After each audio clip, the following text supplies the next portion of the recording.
50-50।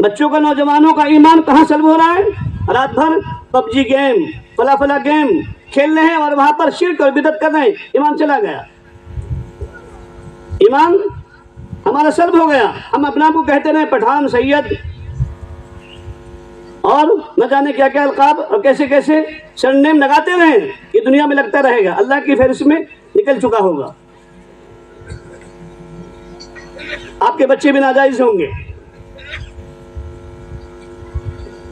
یہ ساری چیزیں، یہ بھی شریعت کا ہی پہلو ہے، یہ بھی سیرت ہی کا پہلو ہے کہ ہماری شادیاں بھی ویسی ہونی چاہیے جیسے فاطمہ الزہرا رضی اللہ تعالی عنہ کی شادی ہوئی ہے۔ علی مرتضیٰ رضی اللہ تعالی عنہ کو جو جہیز دیا گیا تھا وہ جہیز نہیں تھا، اس لیے کہ آپ علیہ الصلوۃ والسلام ہی حضرت علی رضی اللہ تعالی عنہ کے وارث تھے، انہی کی وراثت میں، انہی کے گویا کے کیا رہے، انہی کے حوالے رہے، انہی کی سرپرستی میں علی مرتضیٰ رضی اللہ تعالی عنہ رہے ہیں۔ تو حضور تو ادھر بیٹی ہے ادھر بھتیجا ہے، دونوں کا نکاح حضور نے کیا ہے، تو اب حضور کی کفالت میں علی مرتضیٰ رضی اللہ تعالیٰ عنہ تھے، تو علی مرتضیٰ رضی اللہ تعالیٰ عنہ کے ذمے، علی رضی اللہ تعالیٰ عنہ کا جو کام آپ صلی اللہ علیہ وسلم کے ذمے تھا وہ حضور نے ادا کیا ہے، کفالت ادا کی ہے، نہ کہ جہیز دیا ہے۔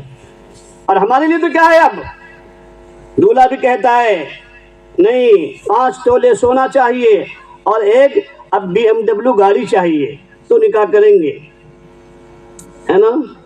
عجب ماجرا ہے حضرات، دیکھیے داماد مانگتا ہے خیرات، دیکھیے زندگی بھر اپنے کمائی کا جوڑا اور شادی کے وقت میں قبول کرنے کے لیے بھی ایسا کہ جیسے پہاڑ ٹوٹ رہا ہو تو بھیک کا جوڑا، زندگی بھر خود کا کمایا، خود کا جوڑا پہنا، اور شادی میں سسرال والے کا، وہ بھی 50,000 روپے لیا، کہاں جانا، بمبے سے لانا، بنگلور سے لانا ہے، وہ بھی شیروانی کیسی، جس کو کتا بھی دیکھ دے نا دولہے کو تو کتا بھونکنے لگتا، یہ اجنبی انسان آیا اپنی بستی میں، ہاں، اس لیے کہ وہ بھی اس لباس سے آشنا نہیں ہوتا، ناواقف ہوتا ہے۔ آپ چھوڑو تو 10 منٹ کے لیے دیکھو دولہے کو چلتے جانے دو، کیسے اس کو پھاڑ کھائیں گے کہ نہیں کھائیں گے۔ اور ہوا ایسا واقعہ ہوا ہے، میں یہ نبی عید میلاد النبی کا یا ہے نا ربیع الاول کا مہینہ ہے، یہ جھوٹ نہیں بول رہا ہوں اور غلو بھی نہیں کر رہا ہوں، ایسا واقعہ ہوا ہے کہ ایک بیچارہ دولہا گاؤں میں ہی شادی تھی، اب یہاں سے وہاں تک کے لیے کیا گاڑی آئے، دوستوں نے کہا کہ بھائی چلتے چلیں گے ورنہ لوگ بھی مذاق اڑائیں گے، جائیں گے ایسی۔ اب وہ دولہا آگے، اب وہ تو اس کے فرینڈس ہوتے ہیں نا آگے پیچھے چلنے والے، اور حالانکہ دولہے کے ہاتھ میں وہ نقلی بندوق، یہ بھی شرک ہے آج کا۔ اب علماء سے پوچھو آپ کی شرک بھی کتنے قسمیں ہیں، شرک خفی ہے، شرک جلی ہے، لیکن یہ بھی شرک ہے، جلی ہے یہ بھی۔ اس نیمبو پر آپ کا عقیدہ چلا گیا، آپ کے دل میں کلمہ ہے، آپ نبی کے امتی ہیں، آپ کو نبی نے دعا سکھلائی ہے، گھر سے نکلتے ہوئے، گھر میں داخل ہوتے ہوئے، مسجد میں جانے کے لیے دعا سکھلائی ہے، فارغ ہونے کے لیے دعا سکھلائی ہے، ہر ایک ایمان والے کو، چاہے وہ مرد ہو یا عورت ہو۔ آپ کو نظر ہے کہ نہیں یہ بندوق رہے گی، نیمو رہے گا تو نظر نہیں لگے گی، نعوذ باللہ، اور یہ سب کرواتی ہے کون؟ یہ ہماری مائیں، اللہ ان کو دین کی صحیح سمجھ کی توفیق دے۔ یہ بوڑھی دادیاں کہتی نہیں بابا، مولانا بولے بولن دے، تو نے کرنے کا نہیں تو میں آتی نہیں دیکھ شادی میں، ہاں میرے سے فتوے لگاتی دادیاں وہ نانیاں۔ اب بیٹا بھی بیچارہ کیا کرتا، وہ پوترا نواسا مجبوراً وہ بندوق لیتا۔ بھئی ان علماء کو پوچھو آپ، ان کی شادیاں نہیں ہوئی، میری شادی نہیں ہوئی، ان کی شادی نہیں ہوئی کیا؟ ہم نے تو کبھی بندوق نہیں لیا۔ مولانا عبدالرب صاحب آپ کی شادی میں تھا کہ بندوق؟ قاری صاحب آپ کی شادی میں تھا بندوق؟ نہیں، کہاں سے لیا ہے یہ نبی کی سیرت میں ہے کیا؟ اس کو بھی ڈھونڈو نا۔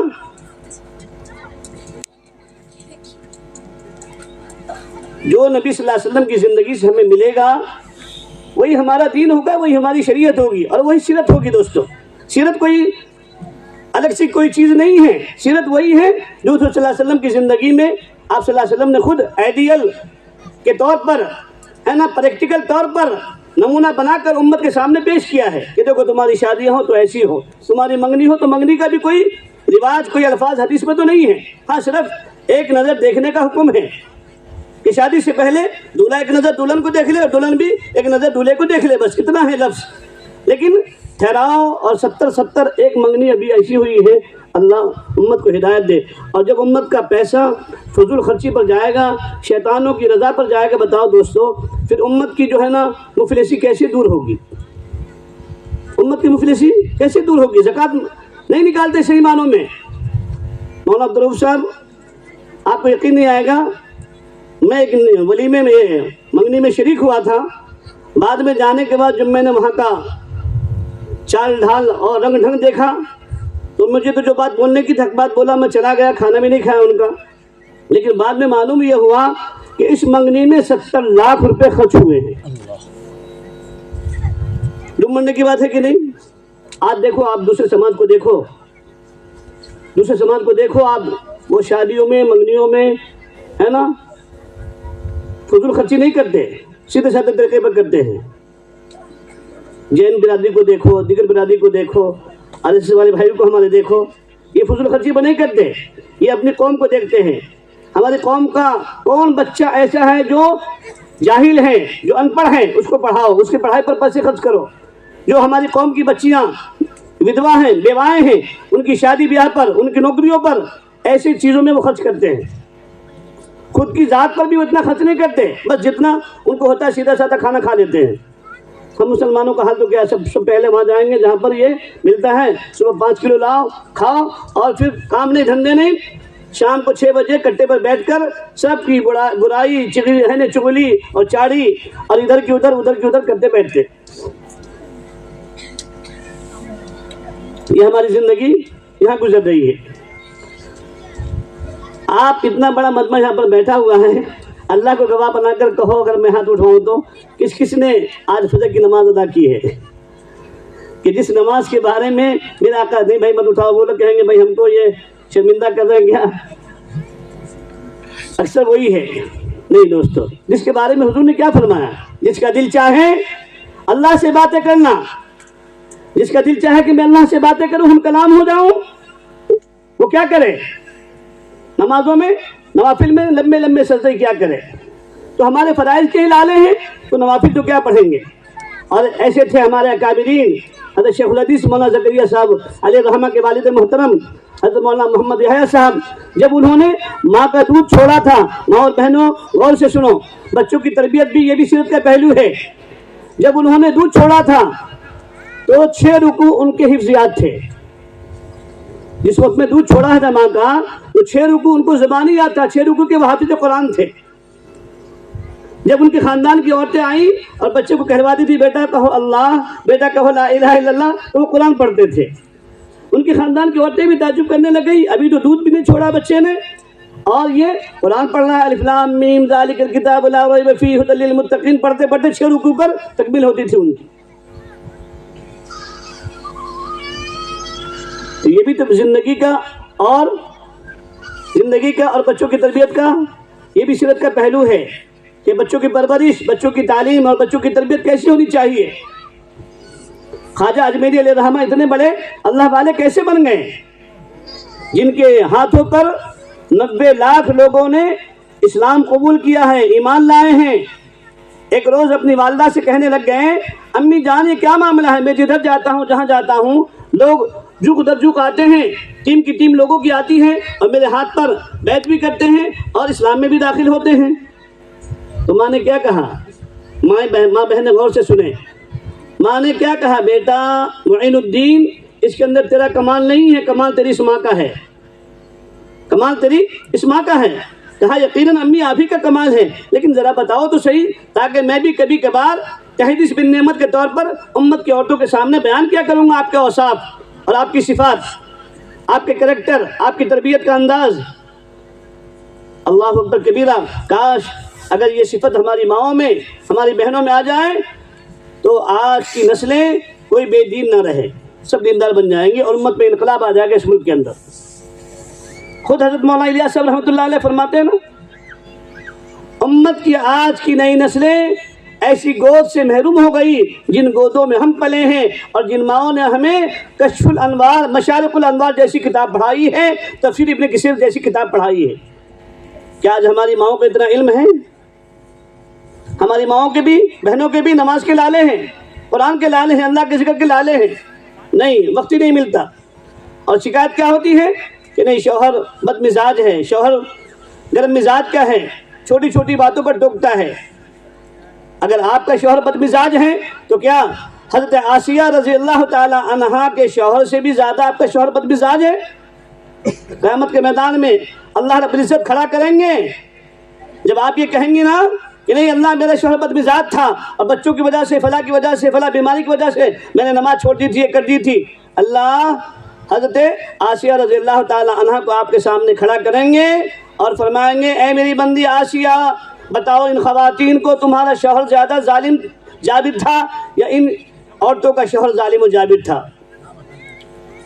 حضرت ایوب علیہ السلام کی بیوی کو بلایا جائے گا، اے میری بندی ایوب علیہ السلام کی بیوی بتاؤ تمہارا شوہر زیادہ بیمار تھا اور زیادہ تمہاری خدمت کی ضرورت تھی یا ان خواتین کو ضرورت تھی؟ یہ بتایا جائے گا۔ آپ کے پاس میں کیا جواب ہوگا؟ آپ کے پاس میں کیا جواب ہوگا؟ اس لیے چھوٹے چھوٹے پرابلمس کی وجہ سے جو ہماری نماز ترک ہو رہی ہے، قرآن کی تلاوت سے ہم محروم ہیں، اللہ کے ذکر سے محروم ہیں، توبہ کرنی چاہیے اور اثر نو اب اپنی زندگی کو سیرت رسول پر لانے کی ضرورت ہے۔ وہ فاطمہ الزہرا رضی اللہ تعالیٰ عنہ کیا ہے وہ ماں، کیا ہے وہ بیٹی؟ حسنین کی ماں ہے نا، علی مرتضیٰ رضی اللہ تعالیٰ عنہ کی بیوی ہیں، آپ علیہ السلام کی لختی چہیتی بیٹی ہیں، پیاری بیٹی ہیں، اور جنت کے اندر عورتوں کی ہونے والی سردار ہوں گی۔ سرٹیفکیٹ اللہ نے دنیا ہی میں دے دیا ہے، لیکن حیا کتنی بڑی چیز ہے، پردہ کیسا ہے، نمازوں کا اہتمام کیسا ہے۔ ٹھنڈی کے موسم میں لمبی رات ہوا کرتی ہے، جیسے اب رات بڑی ہو رہی ہے نا۔ فاطمہ الزہرا رضی اللہ تعالی عنہا نے ایک دفعہ وضو کیا عشاء کی نماز کے بعد اور نوافل میں مشغول ہو گئی، اتنی لمبی نماز پڑھی ہے کہ فجر کی اذان کی آواز آ گئی کانوں میں، تو کہنے لگ گئی اللہ تیری رات کتنی چھوٹی ہے کہ ابھی فاطمہ کی 2 رکعت مکمل نہیں ہوئی اور فجر کی اذان ہو گئی۔ ان کو راتوں کے چھوٹے ہونے کا شکوہ تھا۔ میری ماں اور بہنوں دیکھو ان کی نماز کیسی تھی، وہ بھی نوافل۔ فرائض کو چھوڑو، نفل اتنی لمبی پڑھ رہی ہیں کہ عشاء کے بعد سے لے کر فجر کی اذان تک نوافل میں مشغول ہیں۔ حیا کا عالم یہ ہے، اپنے شوہر علی مرتضیٰ رضی اللہ تعالی عنہ سے کہہ رہی ہیں اور میرے سر کے تاج حسنین کے ابو، میری ایک نصیحت اور وصیت آپ سے یہ ہے کہ اگر میرا انتقال دن کے اجالے میں ہو جائے تو میرا جنازہ رات کے اندھیرے میں اٹھانا۔ علی مرتضیٰ رضی اللہ تعالیٰ عنہ نے فرمایا کیوں؟ آپ تو سرکار کی بیٹی ہو، حسنین کی امی ہو اور جنت کے اندر عورتوں کی سردار بننے والی ہو، میں تو سارے مدینے والوں کو اطلاع کروں گا، مکے والوں کو اطلاع کروں گا۔ فرمایا کہ نہیں، اس لیے میں کہہ رہی ہوں، میں یہ چاہتی ہوں کہ جس طریقے سے میری حیات میں، میری زندگی میں میرے چہرے پر یا میرے جسم پر کسی غیر محرم انسان کی نظر نہیں پڑی ہے، تو میرے موت کے بعد میری لاش کے اوپر بھی کسی غیر محرم انسان کی نظر نہ پڑے۔ یہ حیا کا اعلیٰ درجہ، اتنا اہتمام پردے کا تھا ان کی زندگیوں میں۔ ہم بھی ان کے ماننے والی ہیں، میری ماں بہنوں، آپ بھی ان کے ماننے والی ہو، ہے نا، ان کے پیروکار ہو، ان کو فالو کرنے والی ہو، ان کی رہبری میں، ان کی گائیڈنگ میں چلنے والی ہو۔ یہ بھی سیرت کا پہلو ہے آپ سب کے لیے، ہر ماں کے لیے، ہر بیٹی کے لیے۔ خواجہ اجمیری کی امی نے پھر کیا کہا؟ بیٹا معین الدین، تیرا اس کے اندر کمال نہیں ہے، کمال تو تیری اس ماں کا ہے۔ انہوں نے کہا کہ یقیناً آپ ہی کا کمال ہے امی، لیکن بتاؤ تو صحیح۔ کہا بیٹا جب تم میرے پیٹ میں تھا، اوپر والے سے پرارتھنا کرتی تھی، دعا کرتی تھی، اے اللہ اگر تم مجھے لڑکا دے، بیٹا دینا، تو اے اللہ اس کو عالم بنانا، حافظ بنانا، قاری بنانا، دین کا داعی شہدائی بنانا اور اس کو ولیوں کا سردار بنانا۔ یہ میری دعا ہوتی تھی، یہ میری دعا ہوتی تھی تیرے لیے۔ اور اے بیٹا معین الدین، جب بھی میں نے تجھے دودھ پلایا ہے تو پہلے وضو کرتی تھی اور پھر اس کے بعد میں تجھے دودھ پلاتی تھی۔ یہ اس وضو کے دودھ کا اثر ہے اور اس دعا کا اثر ہے کہ اللہ تعالیٰ نے تجھے اتنا بڑا ولی بنایا ہے، اتنا بڑا پوتر انسان بنایا ہے، اچھا انسان بنایا ہے۔ کس کی تربیت سے؟ یہ ماؤں کی تربیت سے۔ آج امت کی مائیں، بیٹیاں اپنے بچوں کی اس لائن سے تربیت نہیں کر رہی ہیں۔ ہمارے پیر و مرشد حضرت جی مولانا پیر ذوالفقار نقشبندی دامت برکاتہم نے ایک واقعہ لکھا ہے کہ ایک روز وہ ایروپلین سے سفر کر رہے تھے، قریب میں پاس میں ایک خاتون بیٹھی ہوئی تھی جو کرسچن دھرم سے، مذہب سے تعلق رکھتی تھی، اور وہ چھوٹی سی بچی ان کی گود میں تھی، ان کو کھانا کھلا رہی تھی۔ تو تھوڑا ہی سے کھانا تھا، 2 لقمہ بس، اس سے زیادہ نہیں. لیکن وہ اپنی بچی کو کھلاتی تھی اور منہ میں ڈالنے کے بعد یہ کہتی تھی بیٹا کہو تھینک یو، بیٹا کہو تھینک یو. حضرت فرماتے ہیں کہ میں گنتا رہا، اکاؤنٹ کرتا رہا کہ کھانے کے درمیان میں کتنی مرتبہ یہ الفاظ اپنے بچے سے کہلواتی ہے. تو حضرت فرماتے ہیں کہ 70 مرتبہ اس نے 2 لقمہ کھانے کے درمیان میں اس لفظ کو ادا کروایا. تو میری بات سمجھ میں آئی کہ بچپن کی بات 55 تک ابھی سے اس بچے کو پریکٹس کروا رہی ہے امی کہ جب بھی تجھے کوئی بھی چیز انسان دے، کوئی ٹافی دے دے، چاکلیٹ دے دے، کیڈبری دے دے، تو فوراً اس کو کیا کرنا؟ شکریہ اس کا ادا کرنا، تھینک یو کے الفاظ کہنا. کیا ہماری مائیں اپنے بچوں سے کہلواتی ہیں بیٹا کہو جزاک اللہ؟ پیسے آپ دو لیکن کہلواؤ بچے سے جزاک اللہ. ٹافی آپ دو لیکن بچے سے کہلواؤ جزاک اللہ، تاکہ اس بچے کی فطرت میں، نیچرل میں یہ چیز داخل ہو جائے اور اس کی تربیت ہو جائے اس لائن سے. نہیں، آج ہماری ماؤں کو کہاں فرصت ہے، نہ ہمارے جوانوں کو، بھائیوں کو فرصت ہے اس موبائل سے، اور نہ ہی ہمارے ماؤں کو فرصت ہے اس موبائل سے. گانا سنتے سنتے اپنے بچوں کو دودھ پلاتی ہیں، گانا سنتے سنتے، اور شیطان کا منہ دیکھتے دیکھتے صبح سویرا کرتی ہیں. کہاں سے خیر اور کہاں سے اللہ کی رحمت گھر میں متوجہ ہوگی؟ تو جب بچوں کی تربیت ایسی ہوتی ہے تو پھر وہ انسان ایک اچھا انسان بنتا ہے، سب کے لیے، صرف اپنوں کے لیے نہیں ہے. اور نبی صلی اللہ علیہ وسلم کا یہی حکم بھی ہے، حضرت محمد صلی اللہ علیہ وسلم کا یہ حکم ہے، یہ امر ہے، کیا تم ہر ایک کے لیے اچھے انسان بنو. ولی جاری کا علیہ کا حق کہا. حضور نے یہ نہیں فرمایا کہ اگر تمہارا پڑوسی، تمہارا شجاری اگر مسلمان ہے تو ہی تم اس کا خیال رکھنا، نہیں. حضور نے فرمایا مطلقاً، چاہے تمہارا پڑوسی ہندو ہو، مسلم ہو، سکھ ہو، عیسائی ہو، جین ہو، جو بھی ہو، جس دھرم کا ہو. یہاں تک کہ میرے آقا صلی اللہ علیہ وسلم نے فرمایا ہے کہ انسان تو درکنار، پڑوسی تو درکنار، اس پڑوسی کا اگر کتا بھی اس نے پال رکھا ہے اس کو بھی تم ناحق مت ستاؤ، ناحق اس کو نہیں ستانا ہے. اگر تم نے اس کو خواہ ایک پتھر مار دیا، ڈلا مار دیا، اور اس کی وجہ سے وہ چیخ پڑا، جس کی وجہ سے اس پڑوسی کو تکلیف ہوئی. فضل کریم بھائی رحمۃ اللہ علیہ تھے نظام الدین مرکز میں بہت پہلے، اللہ ان کی قبر کو رحمت سے بھرے. آمین. وہ فرمایا کرتے تھے اگر تم نے اپنے پڑوسی کے کتے کو ناحق ستا دیا تو زندگی کی پوری تمہاری پرارتھنا، پوری تمہاری عبادتیں، پوری تمہاری نیکیاں ہباء منصورہ ہو جائے گی، برباد ہو جائے گی. ساری عبادتیں برباد. کیا کرایا کہاں جائے گا؟ پانی میں، ہے نا. نیکی کرو دریا میں ڈالو، یہ مثال ہوگی. اسی لیے ہمارے آقا صلی اللہ علیہ وسلم نے انسانیت کا پیغام دیا ہر جگہ پر، انسانیت کا. تو آج ہماری ماؤں کے اندر بھی وہ چیز نہیں ہے، ہماری سوسائٹی میں بھی یہ چیز نہیں ہے، اور ہمارے مردوں میں بھی وہ چیز نہیں ہے. ہماری مسجدیں ویران ہیں اور درگاہیں ہمارے آباد ہیں. ہماری جو ہے نا فلم ہال آباد ہیں، ہماری مسجدیں ویران ہیں. کہاں سے اچھے انسان بنیں گے؟ گھروں میں ہماری تعلیم نہیں ہوگی، کہاں سے اچھے انسان بنیں گے؟ نبی کی سیرت، نبی کی زندگی ہمارے سامنے نہیں آئے گی، ہم کہاں سے اچھے انسان بنیں گے؟ ابھی جیسے مولانا آپ کے آصف صاحب نے، امام صاحب نے بتانے شروع میں ہی کہ میرے آقا صلی اللہ علیہ وسلم کے کریکٹر کیسے تھے، اخلاق کیسے تھے، کہ وہ انسان جو ایمان والا نہیں تھا. یہ بہت بڑی عبرت کی چیز ہم سب کے لیے ہے میرے بھائیوں، کہ وہ ایک انسان، ایک عام آدمی حضور کے گھر میں آیا ہوا ہے، حضور کے دربار میں، حضور کے بنگلے میں کہہ لو، وہ بنگلہ ہی تو تھا ان کے لیے. وہاں آ کر کے غلاظت کیا، گندگی کر دیا، سنداس کر دیا. حضور چاہتے تو مار سکتے تھے کہ نہیں مار سکتے تھے؟ تھپڑ لگا سکتے تھے کہ نہیں؟ لیکن حضور نے کچھ نہیں کیا، حضور نے کچھ نہیں کیا. دوستو، عمر فاروق رضی اللہ تعالیٰ عنہ کی ہمت بھی ہوئی، انہوں نے ہمت بھی کی کہ کچھ چاہ کر اس کو ضرور تبیخ کروں، ڈانٹ ڈپٹ کروں، لیکن حضور نے فرمایا کہ نہیں. مسجد میں آ کر، مسجد نبوی، آج جو ہمارے اندر یہ بھی کنفیوژن ہے نا دوستو، نہیں، ہماری مسجدوں میں ہمارے غیر بھائی ہو، کوئی بھی ہو، آنے کی پرمیشن ہونی چاہیے، دینا چاہیے، کیا حرج ہے؟ ہماری مسجدیں سب کے لیے ہے، ہمارے مدرسے سب کے لیے ہیں، کسی کے لیے کوئی رکاوٹ نہیں ہے. سمجھے نا؟ حضور صلی اللہ علیہ وسلم کی مسجد میں آ کر اس یہودی نے استنجا کر دیا. عمر فاروق رضی اللہ تعالیٰ عنہ دوڑے تھے نا، صحابہ دوڑے تھے مارنے کے لیے. حضور نے فرمایا نہیں، اس کی ضرورت تھی، حاجت ہو گئی، کوئی مسئلہ نہیں، دھو دیں گے، پاک ہو جائے گا. اور پھر اس کو قریب بلایا حضور نے، کیا فرمایا؟ بھائی یہ گندگی کرنے کی ضرورت جگہ نہیں ہے، اس لیے کہ یہ جگہ کیا ہے؟ پاک صاف ہے، اور پرارتھنا کے لیے ہے، نماز کے لیے ہے نا، قرآن پڑھنے کے لیے ہے، یہ جگہ ہے، یہ مسجد ہے. وہ بیچارہ حضور کی اس بات کو سن کر تسلیم بھی کر لیا, ایمان میں بھی داخل ہو گیا. سمجھے دوستو, یہ ہمارے آقا صلی اللہ علیہ وسلم کے اخلاق تھے. ہم نے اپنے خود ہی جو ہے نا اپنے اخلاق کو, حضور کے اخلاق کو, حضور کے کریکٹر کو نہ ہم نے خود سمجھا ہے اور نہ ہی ہم نے اپنے بھائیوں کے سامنے اس کو پیش کیا ہے. اس لیے دوستو ہم سے لوگ بدزن ہو جاتے ہیں.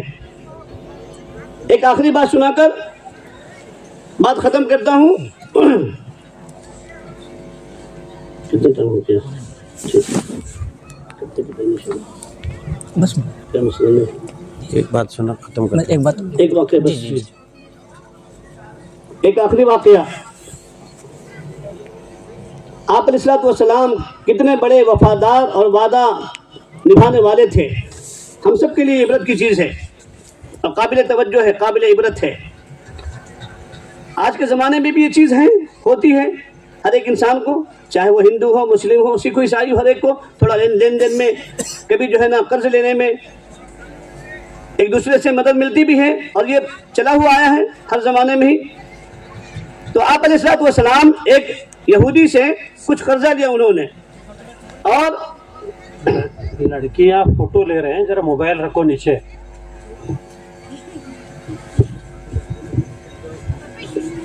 بھائی اب یہ تو ویسے بھی حالانکہ نہیں ہونا چاہیے, لیکن یہ تو ہو رہا ہے نا آن لائن, اب اس کی ضرورت نہیں ہے, فوٹو وغیرہ بالکل نہ لیں. تو آپ علیہ الصلوۃ والسلام نے اس شخص سے کچھ مدت کے لیے, ایک 4-6 مہینے کے لیے مدت متعین کی اور قرضہ لے آئے.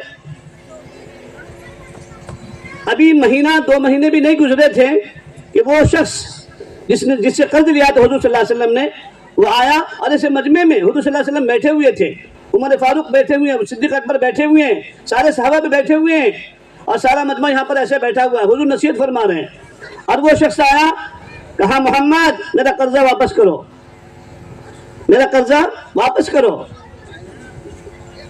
حضور خاموش رہے. حضور تو سوچ رہے تھے کہ میں نے 6 مہینے کی مدت لی ہے, ابھی تو مہینہ بھی نہیں گزرا ہے, اور یہ شخص آ گیا. پھر وہ اور تھوڑا جوش میں آیا, کہنے لگ گیا کیسے تم لوگ ہو, قرضہ لے لیتے ہو, دیتے نہیں ہو وقت پر, کیا تمہارے اندر انسانیت ہے کہ نہیں ہے, فلاح ہے کہ نہیں ہے, اور بھڑکانا شروع کیا. لیکن حضور صلی اللہ علیہ وسلم خاموش رہے. عمر فاروق رضی اللہ تعالیٰ عنہ آگے بڑھے, وہ تو عمر تھے نا, آگے بڑھے, یا رسول اللہ صلی اللہ علیہ وسلم کیا میں سے کچھ انتقام لوں؟ حضور نے فرمایا نہیں, غلط ہے. اور حضور نے دیکھیے ان کے سامنے ہی اس قرض ہے نا جس کا قرضہ تھا, اس قرض خواہ کے سامنے ہی حضور صلی اللہ علیہ وسلم نے عمر فاروق کو دبایا اور یہ فرمایا اے عمر, مجھے تم سے یہ امید نہیں تھی, تمہارا تو حق یہ تھا کہ تم مجھے کہتے ہیں ہے نا, تم مجھے کہتے نرمی کے ساتھ کہ یا رسول اللہ صلی اللہ علیہ وسلم یہ قرضہ مانگ رہا ہے تو میں دے دوں کیا, کچھ کروں کیا, اور ان کو کہتے کہ اس طریقے سے پیش آنا یہ درست نہیں ہے. تم ان کو بھی کہتے کہ ٹھیک ہے تمہارا قرضہ ہے, لیکن جس قرضے کا جو اصول ہے اس اصول کے اعتبار سے ہم تمہارا قرضہ لوٹا دیں گے. تم نے ان کو بھی تسلی دینا تھا, مجھے بھی دینا تھا, لیکن تم تو ان کے اوپر چڑھ بیٹھے, تو یہ مناسب نہیں ہے. حالانکہ وہ بھی انتقام نہیں لیا انہوں نے, عمر فاروق نے, بلکہ خاموشی کے ساتھ میں حضور صلی اللہ علیہ وسلم سامنے یہ بات فرمائی. آپ دیکھیے آپ صلی اللہ علیہ وسلم کا جگر, ان کا دل. حضور صلی اللہ علیہ وسلم نے فرمایا عمر اٹھو, جاؤ فلاں دکان پر, وہاں سے اتنی کھجور لو اور اس شخص کو واپس کرو. اس سے پوچھا جاتے ہوئے عمر فاروق نے آپ کی کتنی کھجور لی تھی حضور نے قرضے کے طور پر؟ تو انہوں نے کہا اس زمانے کے حساب سے کہ 2 سا, یعنی 2 کلو سے بھی کم. اب ان کو حضور نے کیا کہا تھا, 5 کلو لینا, 5 سا. عمر فاروق رضی اللہ تعالیٰ عنہ متعجب ہو گئے, کہا میرے حضور بھی, میرے نبی بھی عجیب ہیں, یہ شخص آ کر پورے مجمع میں حضور کو ذلیل بھی کر رہا ہے. حالانکہ ایک مدت تھی کہ فلاں مدت میں آپ کا قرضہ واپس لوٹاؤں گا, ابھی مدت پوری بھی نہیں ہوئی ہے, اور یہ سب کے سامنے آ کے شرمندہ بھی کیا, اس نے ذلیل بھی کیا ہے. پھر بھی حضور کہہ رہے ہیں کہ اس کو زیادہ دو, تو خیر وہاں تو جا کر زیادہ دے دیا. بعد میں آ کر حضور سے عمر فاروق نے عرض کیا یا رسول اللہ صلی اللہ علیہ وسلم یہ کیا معاملہ ہے, اس نے تو آپ کو 2 سے دیا تھا قرضہ, آپ نے اس کو 5 دے دیا ہے, 3 کلو زیادہ دے دیا. حضور نے فرمایا تم نے جو ان کے ساتھ میں بدگمانی کی ہے نا, اس کا یہ بدلہ 3 کلو ہے. آج کا مسلمان دے گا کیا؟ بیٹے کو دیتے نہیں, بھائی کو دیتے نہیں, بیوی کو دیتے نہیں بیوی کا حق, ہم پڑوسی کو اپنا حق دیتے نہیں. اور حضور صلی اللہ علیہ وسلم ایک عام انسان کو, حالانکہ وہ غیر مذہب سے تعلق رکھنے والے تھے, لیکن حضور کا کریکٹر دیکھو, دل دیکھو, اخلاق دیکھو کیسا. حضور نے فرمایا کہ نہیں. لیکن دیکھیے اس شخص کا بھی دل اور جگر, جاتے جاتے اس نے کیا کہا عمر فاروق رضی اللہ تعالیٰ عنہ سے, اے عمر امیر المومنین, اے عمر میں قرضہ لینے نہیں آیا تھا, میں حضور سے قرضہ لینے نہیں آیا تھا. میں نے جو اپنی کتاب تورات میں پڑھا ہے کہ ایک رشو منی, ایک پیغمبر ایسے آنے والے ہیں کہ جو دیانتدار ہوں گے, امانت دار ہوں گے, اچھے انسان ہوں گے. ان کو کوئی اگر مارے بھی تو بھی بدلہ نہیں لینے والے, ان کو کوئی غصے کی بات کرے تو بھی کچھ غصہ نہیں کرنے والے, ڈانٹنے والے نہیں, اور چاہے جتنا بھی ان کے اوپر غصہ نکالو پھر بھی وہ ہنستے رہیں گے, مسکراتے رہیں گے اور بدلہ نہیں لیں گے. میں اس کو آزمانے کے لیے آیا تھا کہ دیکھو ان کا غصہ بھڑکتا ہے کیا, مجھے الٹا جواب دیتے ہیں کیا. یہ امتحان لینے کے لیے, میں انٹرویو لینے کے لیے آیا تھا. لیکن حضور صلی اللہ علیہ وسلم اپنے اس صفات میں, اپنی ان خاصیت میں, ہے نا, نبی پاک صلی اللہ علیہ وسلم جو ہماری کتابوں میں بیان کیا گیا ہے اس کے مطابق نبی پاک صلی اللہ علیہ وسلم بالکل من و ہو بہو جو ہماری کتاب میں ہے اسی کے مطابق نبی صلی اللہ علیہ وسلم کے اخلاق ہیں, نبی کی زندگی ہے اور نبی کا کریکٹر ہے. تو انہوں نے کہا میں تو صرف انٹرویو لینے کے لیے آیا تھا, لیکن اب انٹرویو نہیں بلکہ آپ کے ساتھ, آپ کے ہاتھ پر کلمہ پڑھنے کے لیے آیا ہوں, ایمان لینے کے لیے آیا ہوں. ہے نا دوستوں, یہ جو بات ہے نا کہ اسلام تلواروں کے زوروں پر نہیں پھیلا ہے, اسلام تو اخلاق سے, کریکٹر سے پھیلا ہے نا. اس لیے دوستوں ہمیں اپنے کریکٹر بنانے چاہیے, اپنوں کے ساتھ, غیروں کے ساتھ, پڑوسیوں کے ساتھ, ہے نا, چھوٹوں کے ساتھ, بڑوں کے ساتھ, جو حضور صلی اللہ علیہ وسلم کی صفات ہیں. آپ صلی اللہ علیہ وسلم مکے میں چلتے تھے, مکے کی گلیوں میں چھوٹے بچوں کو, ان چلروں کو سلام کرتے تھے. اسی لیے تو ہمارے حضور نے کیا فرمایا, من لم یرحم صغیرنا ولم یوقر کبیرنا فلیس منا.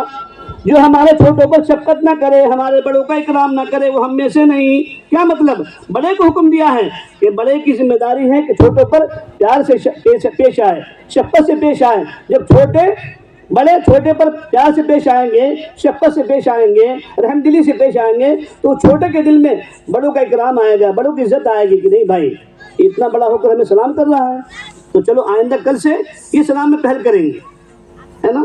آج تو ہمارا حال کیا ہے, نہیں امام میرا ہے تو امام میرا نوکر ہے, مجھے سلام کرے گا, میں متولی ہوں, میں مدرسے کا چیئرمین ہوں, میں فلاں ٹرسٹ کا کیا ہوں, چیئرمین ہوں, میں فلاں گاؤں کا پردھان ہوں, سرپنچ ہوں, ادھیکاری ہوں, ہے نا, کارپوریٹر ہوں. میں کیوں رعایا کے سامنے, ان کے سامنے جھکوں, نہیں. پوری زندگی نبی صلی اللہ علیہ وسلم کی دوستوں, پھر ان کے صحابہ کی زندگی, عمر فاروق کی زندگی کو دیکھو, حضور کی زندگی کو دیکھو, کیا ان کے اخلاق تھے. تو یہ اخلاق ہمیں اپنانا ہے دوستوں, اپنے پہلے گھر کے اندر, اپنے سوسائٹی کو سدھارنا ہے. جو آج ہماری سوسائٹی بگڑ رہی ہے نا, ہماری اولادیں بگڑ رہی ہیں, اس کی وجہ کیا ہے کہ ہم اپنے اولاد کی تربیت ویسی نہیں کر رہے ہیں جیسے حضور صلی اللہ علیہ وسلم نے ہمیں تربیت کرنے کے لیے کہا ہے. ہم پہلے ان کو دین سکھائیں, اپنا جو ہمارا فاؤنڈیشن ہے یہ دین سکھائیں, اور پھر ہم چاہیں ان کو ڈاکٹر بنائیں, نو ٹینشن نو پرابلم, ضرور بنائیے, اچھے سے اچھا ڈاکٹر بنائیے, اچھے سے اچھا وکیل بنائیے, اچھے سے اچھا جج بنائیے, اچھے سے اچھا آپ اپنے اولاد کو لائر بنائیے, لیکن ساتھ ساتھ میں پہلے دیندار محمدی بنائیے, مسلمان بنائیے.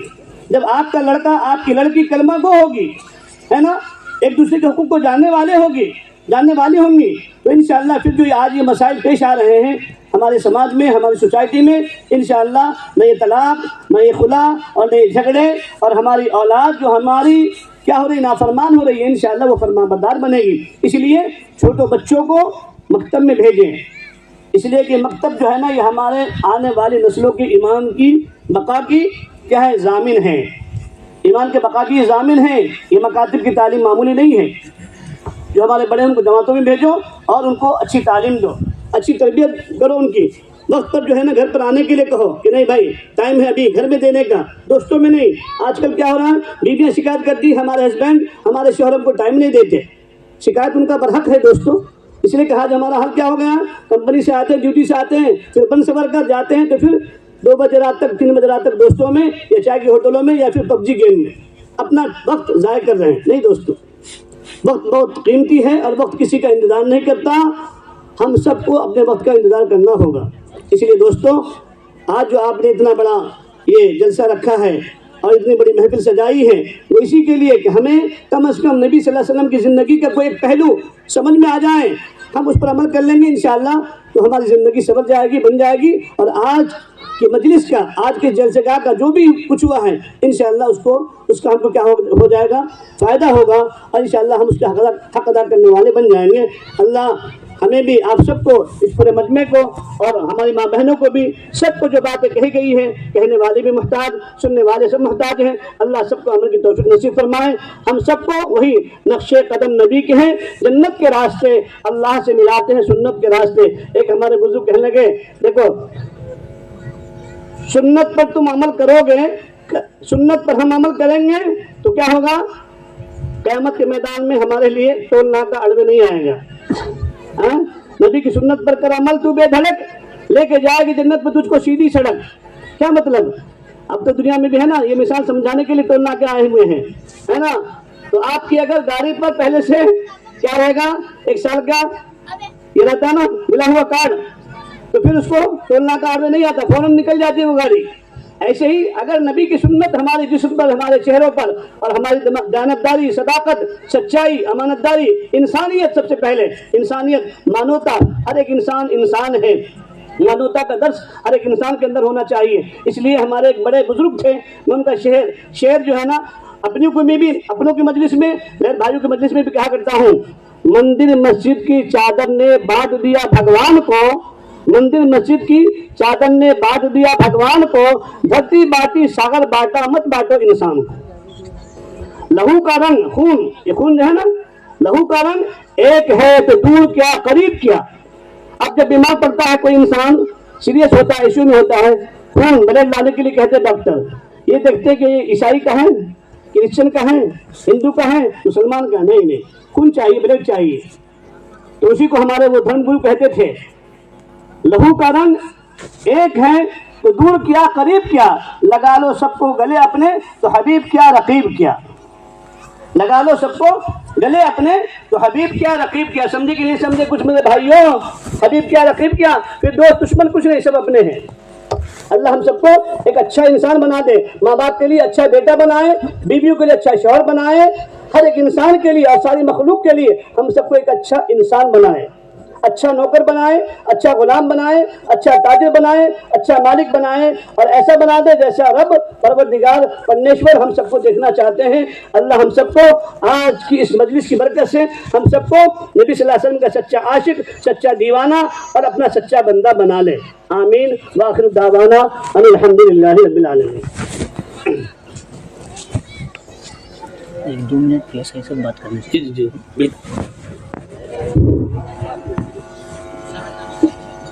نگاہ ولی میں وہ تاثیر دیکھی، نگاہ ولی میں وہ تاثیر دیکھی، بدلتی زمانے کی تقدیر دیکھی۔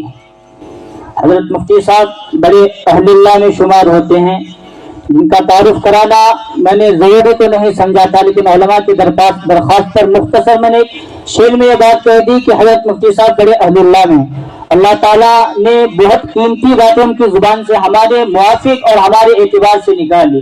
ایک لفظ قیمتی موتی تھا، ہمیں عمل کرنے کی اللہ تعالیٰ توفیق نصیب فرمائے۔ بس کسی بزرگ کے بیان کے بعد سیدھا دعا پر مجلس کا ختم ہونا چاہیے، لیکن پھر بھی ضرورت کی نزاکت کا ایسا مسئلہ ہے کہ مفتی صاحب سے معافی چاہتے ہوئے اجازت لے کر ہمارے سر آئے ہیں، ان سے ہماری معافی کی بات نہیں ہے، ہمارے نبی نے خود فرمایا انزل الناس منازلہم، جو انسان جس درجے کا ہے اس کا اکرام اس درجے کے اعتبار سے ہونا چاہیے۔ ہماری محفل میں ماشاءاللہ ہمارے پیر صاحب آئے ہیں، ہم ان کا اکرام کرتے ہیں، ویلکم کرتے ہیں، استقبال کرتے ہیں، اور گڈ ایوننگ کہتے ہیں، وہ آئے ضرور اپنا جو ہے نا کچھ اظہار خیال کریں مجمع کے سامنے۔ سر آ جائیں۔